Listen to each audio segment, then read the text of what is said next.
So I want to begin this week with a reflection back to last week. Last week, we spoke of the mitzvot that Hashem gave us at Marah. Marah was initially a challenging place when the waters were not sweet. And we were given an introduction, we were given experience at Marah. The three mitzvahs that are identified by our sages, they're not black and white in the Torah, but there are references to categories at least. But the mitzvahs that were identified and the viewpoint that we discussed last week, that the mitzvahs of Shabbos were given, mitzvahs of civil law, and the statute, the chok, of Para Aduma, the red heifer. And for those of you who were with us last week, I told you the story in the Gemara about Dama ben Netina, who he and his father had a very precious stone that was one of the stones, similar to one of the stones needed in the Kohen Gadol's breastplate. And the stone that they had was identical in nature to a stone that was lost in the breastplate. The rabbis were aware that Dama and his father had the stone, and they approached him to buy it. But at the time, his father was sleeping, and he was sleeping on a pillow, and the pillow was on top of the key to the safe in which they had that stone locked up. And the Dama refused to wake his father up, even though it would have been a tremendous sale. And the rabbis were the opinion that time is of the essence. If they could find another stone, they're going to buy it so that the breastplate is complete. And indeed, they did buy it by a different vendor. A year later, Dama was blessed to have a Para Aduma, a red heifer. It's a very rare breed. That's where the expression comes from, maybe. And they offered Dama Tina a huge sum of money. The profit would have been 10 times as great as the profit that he would have made had he sold that stone. And Dama ben Tina actually rejected the offer and said all he wants is the money parallel to the stone, that he didn't want to take reward for having the Para Aduma, but a reward for Kibud Av Ba'em, of honoring his parents, in this case specifically his father, and that he could see himself entitled to a reward. And I mentioned, I shared with you in the name of Rav Amital, Zichrono Livracha, blessed memory, that Rabbi Amital understood the story that since the Para Aduma was a chok, and a chok usually defies human logic, and because Dama was a very honest person, he could only relate to things that he could clearly understand. And since he could not understand the mitzvah of the Para Aduma, he didn't want to take money. He didn't want to make a profit on it. But for the stone, he would take the profit, much less, 10%. But he would take the profit because he understood it as a rational commandment.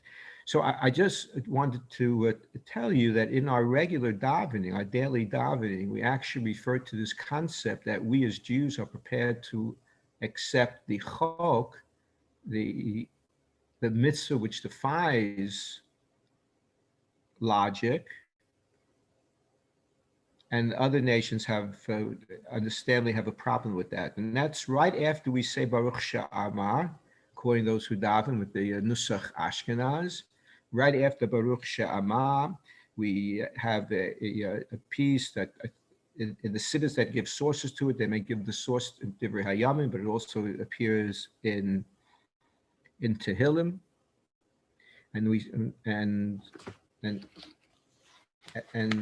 and we do say uh, Holy Hashem Kiru Vishmo Hodia. No, I'm sorry, that's a different pasuk that I want to share with you. Yeah, the pasuk I want to share with you is Magid. I'm sorry, this is not after Baruch Shema. I mean, it is, but not immediately after. That's a different pasuk that if we get up to, I want to share with you. But after Asher, we have a series of Hallelujahs, and Psalm 147 ends with Magid Dvarav Li'akov. He, meaning Hashem, teaches his words, Torah, to Jacob, meaning the Jewish people. Chukav u'mishpatav, his chok, his statutes. Again, those are the ones that defy, at least easily, human logic. U'mishpatav, his laws. Li Yisrael, to the Jewish people. Some say that Yisrael, since it is a higher form of the name of Yaakov, it also refers to depending upon the context, the more righteous, the more learned in the community. Yisrael, as in general, is a name that's more complete and a higher level than Yaakov. When it refers to the people, it be referring to them in different times of their spiritual level. So God says his words, gives his Torah to Jacob, his statutes and his laws to Israel. And then the next verse is, Lo asachem l'chol goy. But Hashem has not done this just to any other nation. Umishpatim bal yida'um, hallelujah. And to have this insight into his laws is not made known to them. So this may, well be, the source for Amital's position of understanding why Dama ben Netina gave up a tremendous potential monetary reward because it didn't make sense to him where it was coming from. Okay, that's the sequel to last week. But it's something that we should bear with us every single day, because we are a nation that is willing to accept the chok. You don't have to understand the mitzvah to perform the mitzvah. We're not allowed to delay the performance of the mitzvah just because we have a lack of understanding.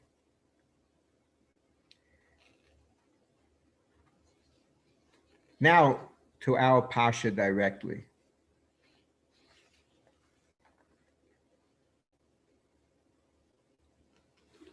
Parsha is named after Yitro. Yitro, according to the Gemara, the Talmud, Yitro was an advisor to Paro, to the Pharaoh. There were two other key advisors at the time. One of them also famous and the other infamous. The infamous character was Bil'am, who was later hired by Moab with the directive to attempt to curse Bnei Yisrael. And the other famous individual is Job in English. So Paro had the idea, going back to near the beginning of Sefer Shmot, Habanit Hachmalo. Paro says we have to wisen up, and have a plan to deal with the Jewish threat, because Bnei Israel were multiplying faster than the Egyptians were comfortable with, even though they were clearly a minority in the population. And I would emphasize a very loyal minority. Could well have been among the most loyal people in Egypt to their host country, maybe even more supportive and loyal than the indigenous population. But Paro did not understand that, and Paro came up with the plan that he was going, since his astrologist told him that the Jews' redeemer would be, I guess, a male, and had something to do with water. So Paro decreed that all the male Jewish babies should be thrown into the Nile. And he called his three advisors, again, Yitro, Eov, and Bilam, to review the plan. Paro most likely was just looking for yes men. He was not really so interested in being democratic, but whatever. Maybe he had to go through some type of protocol. Maybe he needed to say it out. Bilam agreed with him right away. He voted for the plan, gave his endorsement. Eov was silent.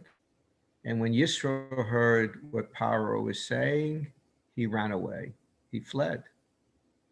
He ends up, at least eventually, at Midian, and then we meet him out of the story of Moshe at the well in Midian and helping the women who turn out to be Yisro's daughters. The Gemara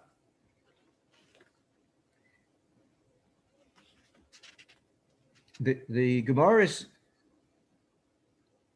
says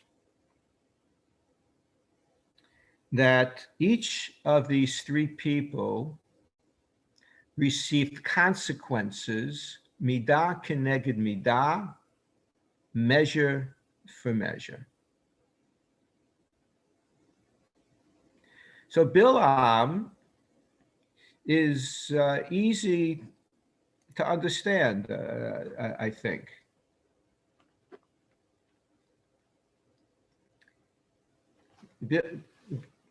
Bilam is he's killed in the end.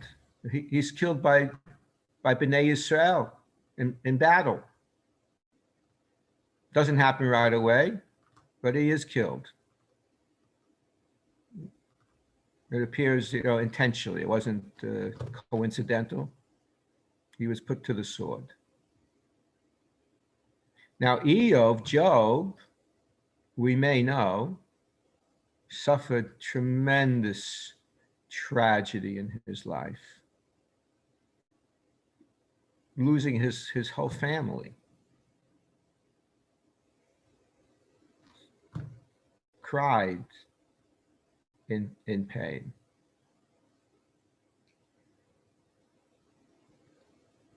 But the questions that we want to ask, or I will tell you that questions were asked by Rav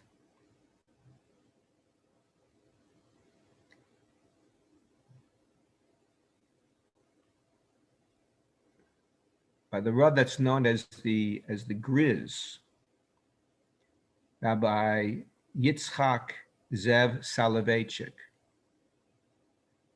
The Grizz, Rabbi Yitzchak Zev Soloveitchik, was a son of Reb Chaim of Brisk.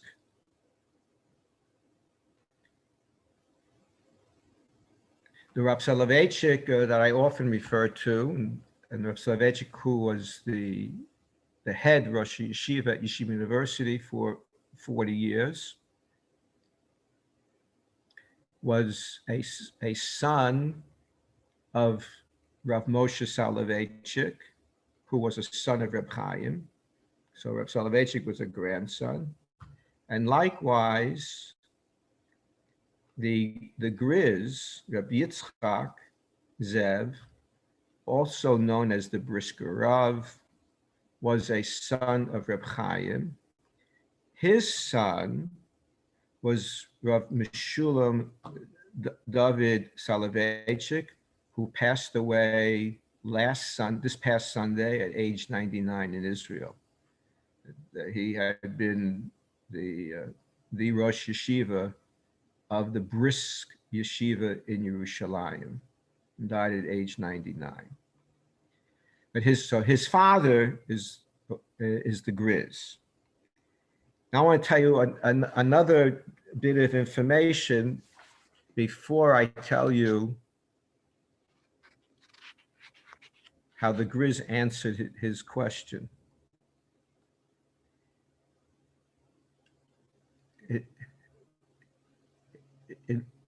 Just before and during World War II, Russia, Britain, United States had good relations with Iran, and especially with the new Shah, who they helped to make sure took over for his father. And there was a shipment of materials from Iran into Russia. Russia had hosted many refugees from Poland after the German advance. And at some point, even though it actually exceeded the numbers that were agreed on, Russia sent to Iran 116,000 Polish refugees. Could have been that most of them were not Jewish, because the number of the Poles that fled into Russia was much greater. I think maybe even almost 10 times as great as the Polish. But of the 116,000 refugees that were sent to Iran, to Tehran, there were 1,000 Jewish children, most of them teenagers, some I think as young as 7. Most of them were orphaned, or essentially became orphans, separated from their families. These children made their way to Israel, and they were in an orphanage center, a center set up in Haifa. And unfortunately, as history has shown in other instances as well, leadership was not sympathetic to the religious community. And while the vast majority of these children, and they were actually called the Yaldei Tehran, the children of Tehran, even though they ended up in Israel eventually, but through the auspices of Tehran. So the people who were in charge of the orphanages actually had it to be their agenda to eradicate religious observances, lifestyle of these children. The vast majority of them had come from Shomer Shabbos homes. And in and of itself turned out to be emotionally very painful for the children. When this information became known in Israel, although really within the leadership circles in the religious community, two of the key communal leaders, both distinguished rabbis, went to the Grizz, went to the Briskerov, who was relocated in Israel, and when they told him the campaign that was going on against these Jewish orphans in the Haifa area, the the Grizz began to cry and, and to scream, and they were afraid. They were afraid that this was not good for his health, and they tried to calm him down.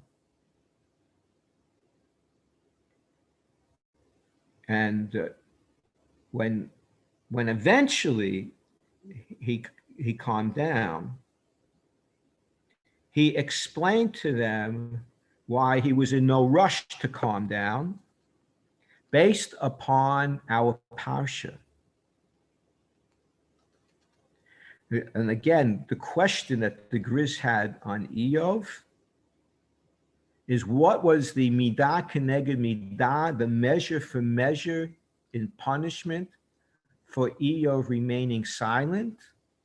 So the Grizz said that when you are in pain, you yell out. And if you're not yelling out, it means you're not feeling the pain. When you feel a pain, you must yell out. That even though Eov was right, that Paro would not have listened to him. Nevertheless, if you're pained by the situation, you have to express it. And parenthetically, or maybe not so much so, I want to mention just briefly that there are two different words that are very similar in their spelling. They differ only by one letter, both in the in the root, and which remains the same when it's conjugated. And they even sound somewhat alike. But one is by Yitzaku, they cried out, and the other is by Yizaku, they cried out. One is with a tzadi. Now, we often write the tzadi in English as a TZ, and the other is with a zayin, which would be just a Z. So there is a distinguishable difference when you listen carefully. And a Baal Koreh who's reading the Torah should make sure he's pronouncing it the right way. But they do sound similar. They look, similar. And their connotation on the surface is similar because there's some type of crying out going on. But Rabbi Soloveitchik explained, and it really answered I don't think I have time today to go into the matter, but it answered a significant question I had on events in the Chumash. But Rabbi Soloveitchik said that Vayitzaku, with that tzadi, that TZ sound, that's like almost an innate natural reaction to pain, that an animal will also yelp and cry out when they're in pain. Pain has its advantages. It alerts you that something is wrong. If and it's natural. When the pain is deep, you cry out. Rav Soloveitchik explained that type of crying out is not looking ahead. It doesn't see resolution. It's focusing on the current situation, and almost as if it's just assuming that the current situation is not going to change. Whereas Vayizaku, with the softer sound, with the Zayin, the seventh letter of the alphabet, means a calling out with the hope that things will change. If we look, when the Pharaoh dies, early in the story in Perek Gimel, in chapter 3 of Shmos, when the Pharaoh dies and the people thought that the work would be lessened, the slave work would be lessened, and it wasn't. There they by Yitzaku with the tzadi, the TZ, they cried out because they were just in pain, and they saw no hope of change. Later in Chumash, we have a reference that the Jews cried out in a different way. So even when you don't think that your crying is going to help your situation, but that's the natural reaction. And that's what the Grizz told the rabbis, Rabbi Blau and Rabbi Porash, who came to visit him, is that when you're in pain, I was in pain, you're telling me the story of the children of Tehran now in Haifa, and the campaign to eradicate their Torah observance, that's my pain. You can't, I feel that I have to cry out. And that's what Eve should have done, even though he didn't think that Paro would change his mind. He should have allowed his pain to register and to be expressed. And because he didn't, the midah neged midah, the measure for measure, was that God caused him so much sorrow in his life, unfortunately. Or maybe I should use the word painfully, that he was in so much pain that he cried out, that he finally cried out. But it was too late to avoid some of his other experiences. Yisro, the Gemara says, also got his reward. And his reward was that his descendants sat in the Sanhedrin, the highest court of the Jewish people.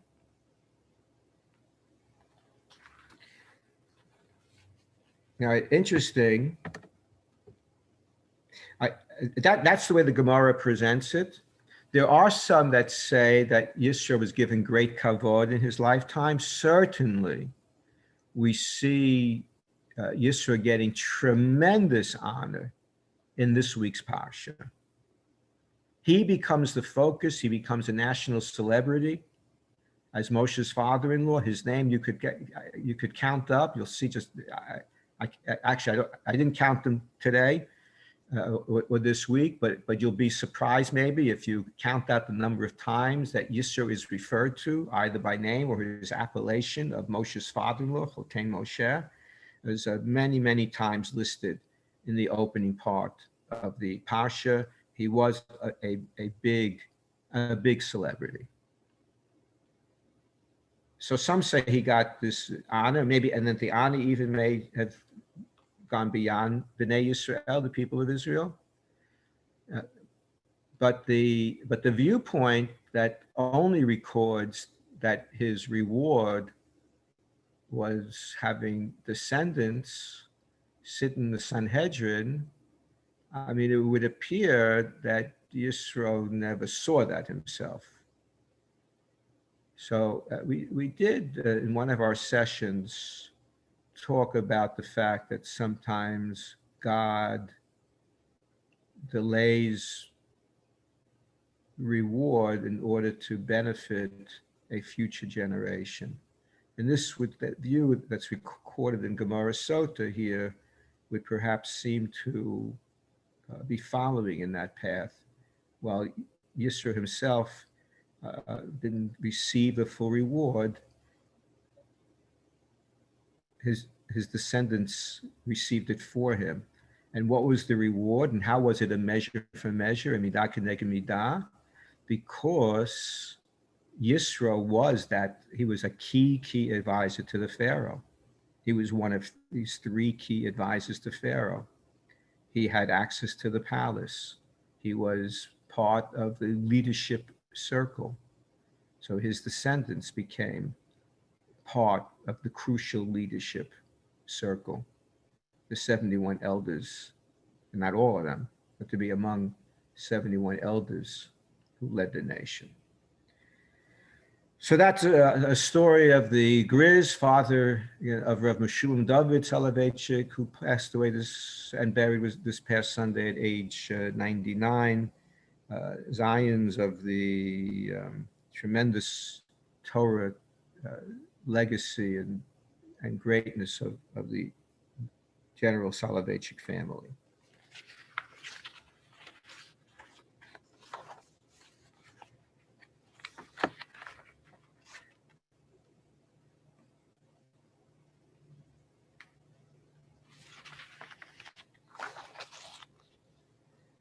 Just as I catch my breath for a moment.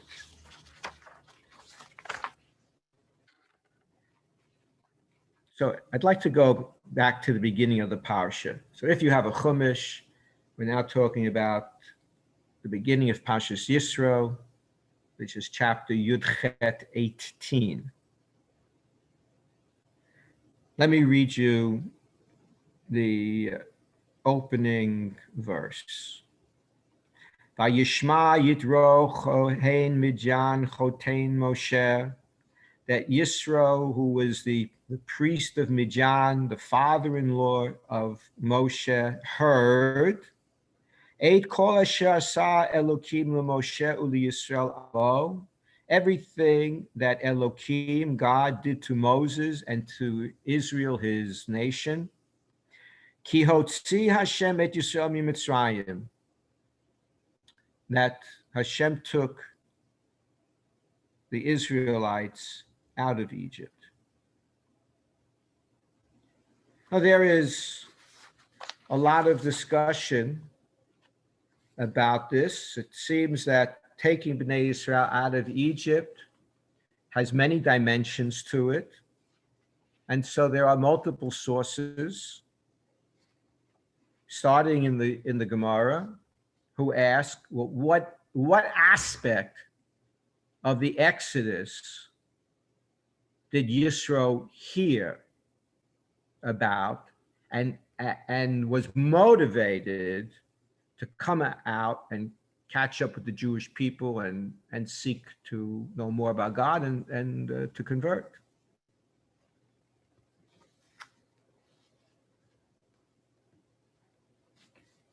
So in the Gemara, at least in one of the famous Gemaras, there are three opinions given. I'm going to be giving them to you out of sequence, but in a logical pattern, but out of sequence in the way the Gemara lists them. Number one, listed in the Gemara, Zvachim. First opinion is presented by Rabbi Yehoshua, who says that Yisro heard about Milchemet Amalek, the war against Amalek.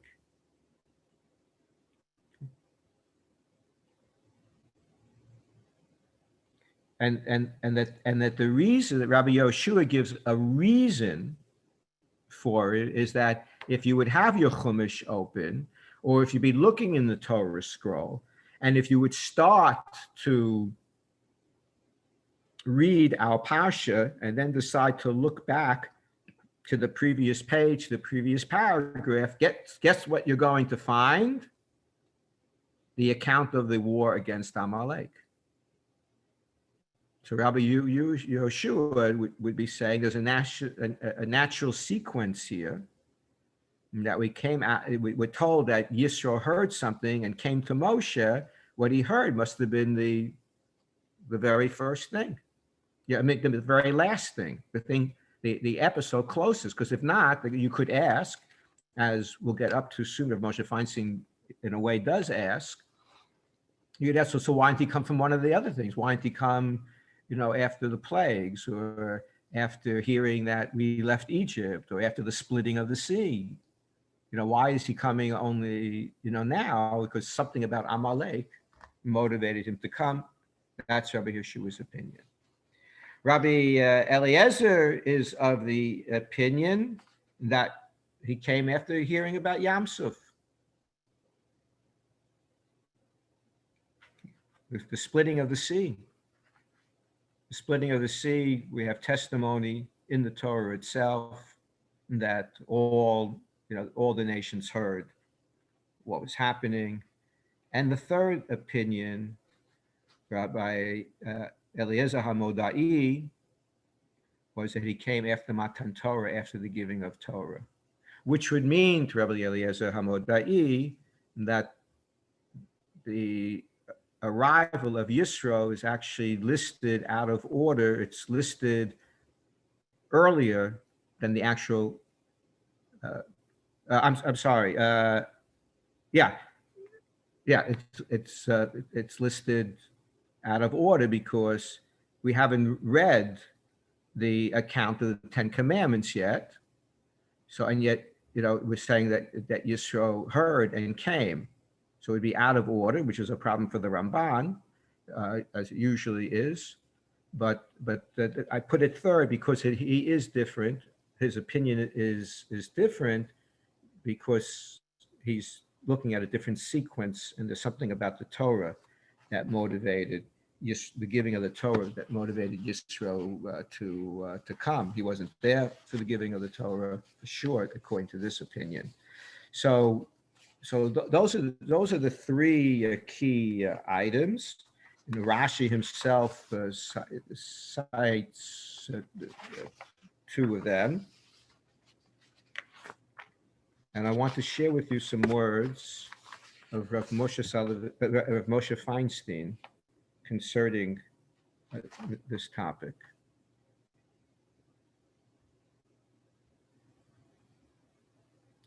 So Rav Moshe points out that it appears that the entire world heard about these events. They certainly, we have clear, one very clear reference in the Torah to the splitting of the sea.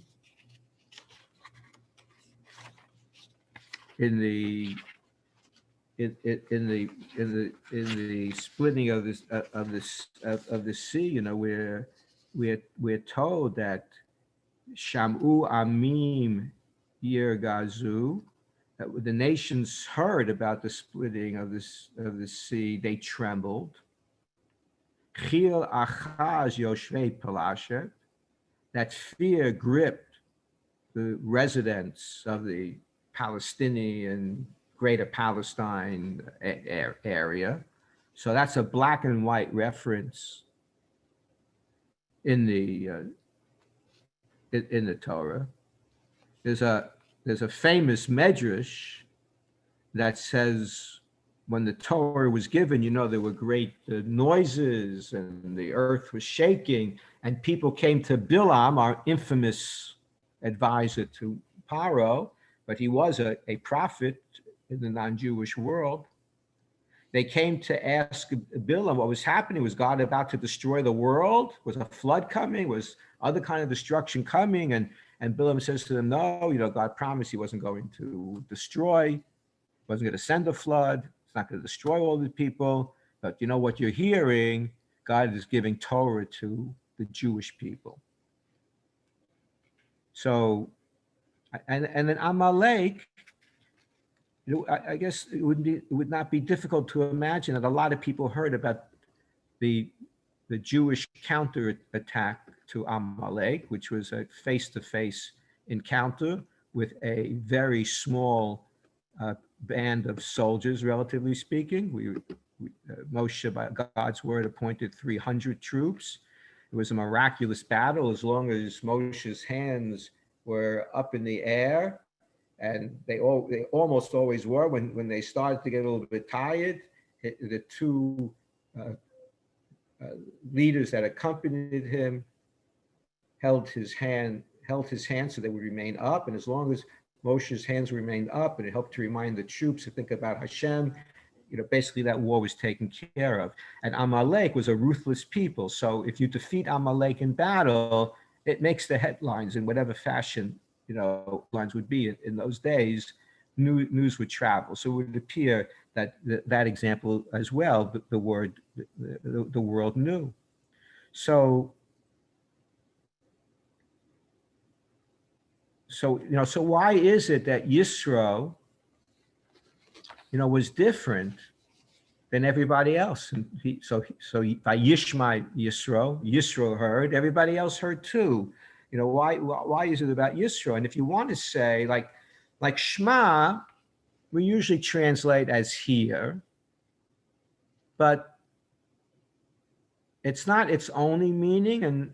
And in one very key area, it's definitely not an adequate translation. We have our tefillah expert online, Cheryl. So when we say Shema Yisrael, Hashem Elokeinu, Hashem Echad, Hear, O Israel, it's not enough that I hear myself saying it or that somebody else hears me saying it. It's not the physical dimension of reciting that statement. It's to understand that statement, to accept that statement. So so Rav Moshe says, if you want to try to start answering my question of why Yisro was different than everybody else, and you want to maybe say that the Shema here by Yishma Yisro really meant that he understood more, obviously other people understood it too. If people were trembling, it means they understood something about the event. They just didn't read a newspaper and put it down. They had some level of understanding. And we have a famous legal statement in halacha but it's more than just legal, but it has a lot of legal ramifications in terms of witnesses. Lo dami shmi l're'iyah, that hearing something cannot be compared to seeing it.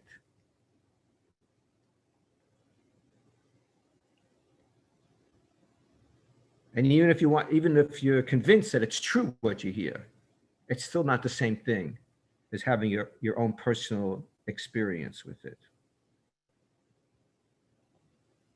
Because usually, just hearing something doesn't convince you to make a change the same way personally seeing it. And Rav Moshe Feinstein says, we find this even with the greatest, even with Moshe. Now Moshe was on Har Sinai, Mount Sinai, and he was almost finished with his scheduled visit to be taught Torah and to start sharing Torah with Bnei Yisrael. The nation miscalculated his return date. And as a result, we experienced what? The sin of the golden calf, Chet HaEgel. When does Moshe find out about the sin of the golden calf? You're welcome to unmute yourselves and respond if you're going to take the risk. But I don't keep score if I agree with your answer or not. Don't worry about it. When he was coming down off the mountain. Why do you say that, Robert? I believe that's what I remember learning. Not sure. All right. Cheryl, I thought you're reaching for your unmute button. Maybe. I think while he was still up there, God was telling him that was going on below. Yes, God tells him. If I'm not mistaken, I think even Yeshua really tells him also when Moshe gets, right. But Moshe's still carrying the tablets. But I mean, if you knew that God was talking to you, would you need a backup source? So Moshe understood. God's telling he knew that it was true. But but maybe there's room for other explanations, but Rav Moshe Feinstein says that even though Moshe knew it was true, he didn't break the luchos upon hearing about it. He only broke the luchos, the tablets that had the 10 Commandments on them that he was bringing down from that experience. He only broke them when he saw them with his own eyes. Now, says Moshe Feinstein, is that Moshe is different and the situation is different. Moshe was carrying what was the most precious physical object in the world. These were stones created by Hashem, engraved by Hashem with the Aseres HaDibros. They were more important, says Rav Moshe, than a Torah scroll, or even the Beis Hamikdash, the Holy Temple in Jerusalem, which is obviously not yet built, but just to put it into proportion, that this would be the holiest thing in the world, in the physical world at the time, so that Moshe, was in, not that he doubted Hashem, but he wasn't going to destroy them without first seeing it himself. And to some degree, that can apply to different people on different levels. For Moshe, obviously Moshe be very sensitive to even hearing things, especially when the source is reliable.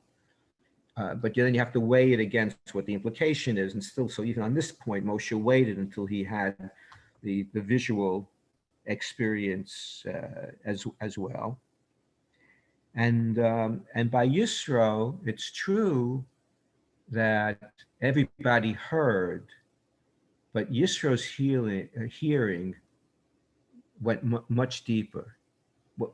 The reaction of the rest of the world who heard about the splitting of the sea or the war of Amalek, so they were frightened by it, but they didn't change their lifestyle because of it. Maybe they were worried about the Jews, worried what's going to happen to them, but they didn't want to find out more.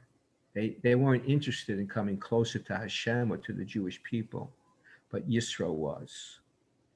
So Yitro did indeed have a deeper level of understanding than other people in the world.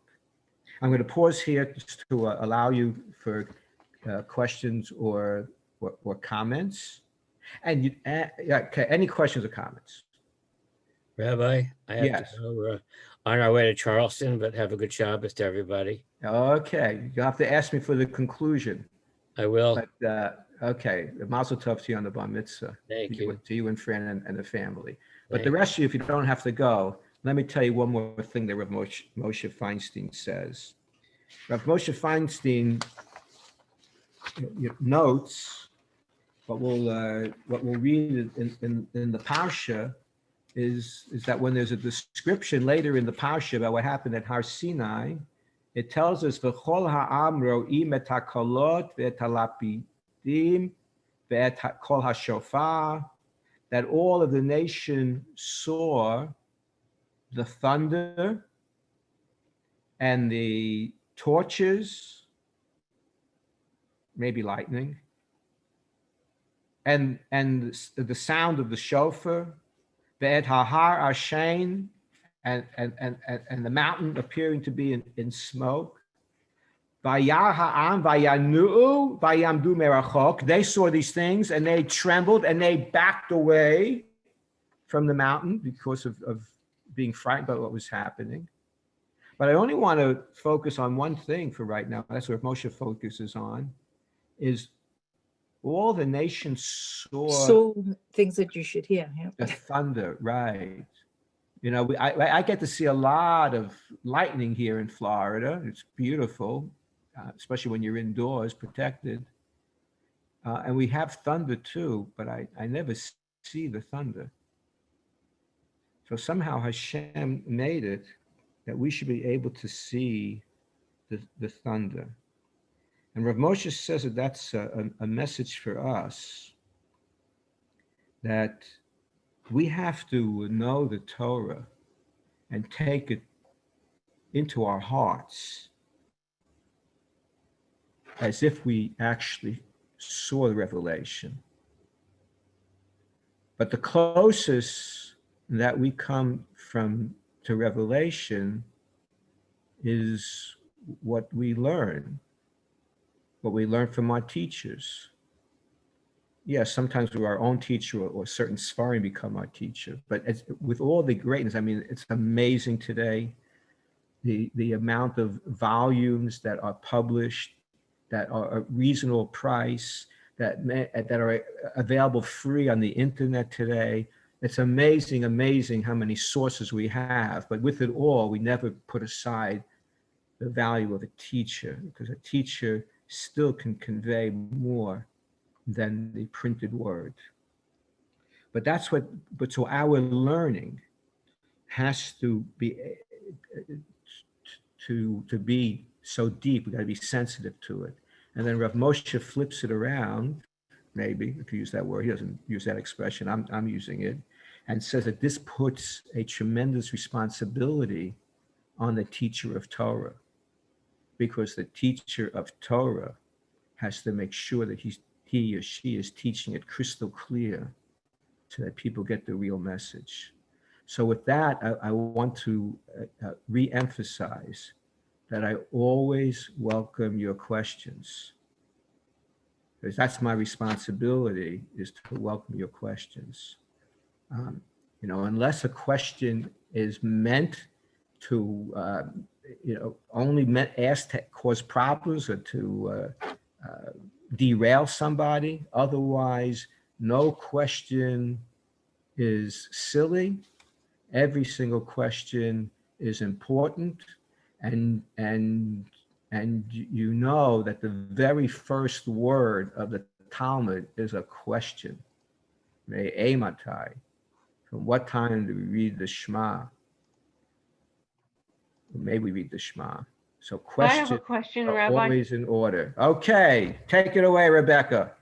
I want to understand more about, first of all, I want to understand about how the nations of the world responded to seeing that God had taken the Jews out of Egypt, as in verse 18, number 1.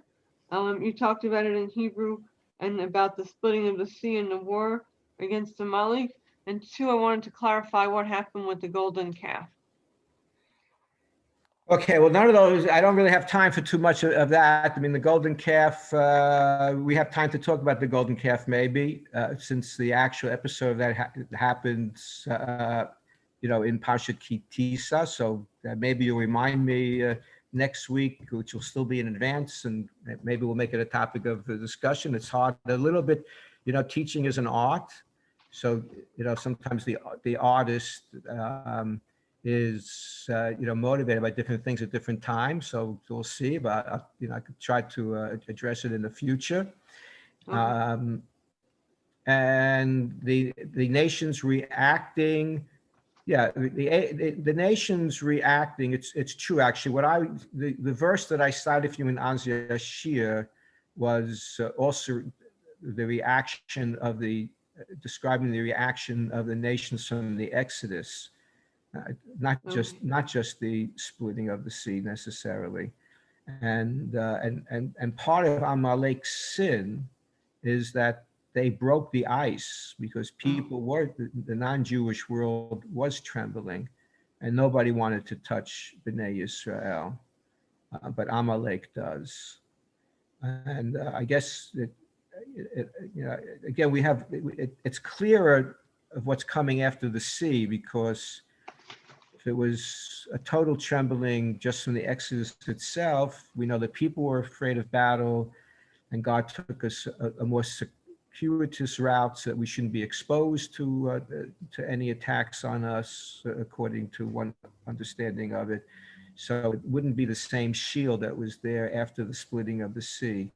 But Amalek's terrible sin, besides being underhand about it, attacking from the rear, attacking the weakened, attacking us even though we weren't intruding on their territory at all, we weren't threatening them at all serious faults that they had. But they also were the first ones to dare to attack us. Any other comments or questions?